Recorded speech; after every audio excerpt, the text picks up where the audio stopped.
Challenge করলাম, India যদি অস্ট্রেলিয়াকে হারাতে পারে আমি গরুর গোবর দিয়ে গোসল করব। চ্যালেঞ্জ দিলাম।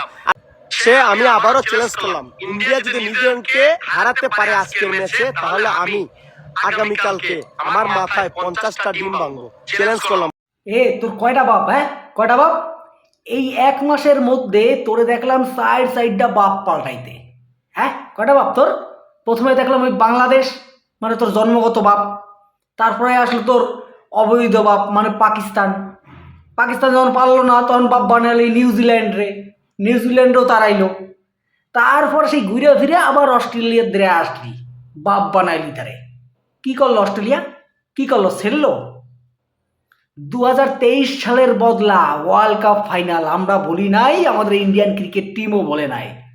অস্ট্রেলিয়ারে একদম নিংড়াই ছেড়ে দিল, চ্যাম্পিয়ন্স ট্রফি দিয়ে একদম লাথি মারে বের করে দিল। আর তোকে অবৈধ বাপ পাকিস্তান চ্যাম্পিয়ন্স ট্রফি হোস্ট করছে। চ্যাম্পিয়ন্স ট্রফি হোস্ট করছে পাকিস্তান, সেই পাকিস্তানই এখন টুর্নামেন্টের মধ্যে নাই। আর ফাইনাল পাকিস্তানে হবে না, ফাইনাল হবে দুবাইতে, কারণ ইন্ডিয়া এখন ফাইনালে। তোরা 4টা বাপ কেন? তোরা 40টা বাপ বানা। 40টা বাপ বানাইলেও কিচ্ছু ছেড়তে পারবি না।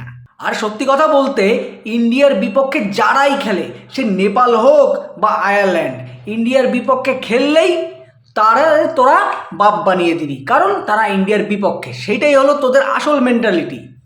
নিজেরা তো কোনো কিছু ছিঁড়তে পারবি না, না দেশের জন্য কোনো কিছু করতে পারবি, না দেশের ক্রিকেট টিমের জন্য করতে পারবি, কিচ্ছু করতে পারবি না। এই অন্যের পিছনে কাঠি করা ছাড়া তোকে কোনো কাজ নাই। আর তুই যে ইমন, তুই যে এত চ্যালেঞ্জ মারাইস, তোর কি মনে হয় তোর ওই বলের চ্যালেঞ্জগুলোর জন্য আমাকে ইন্ডিয়ান টিম জিততেছে নাকি?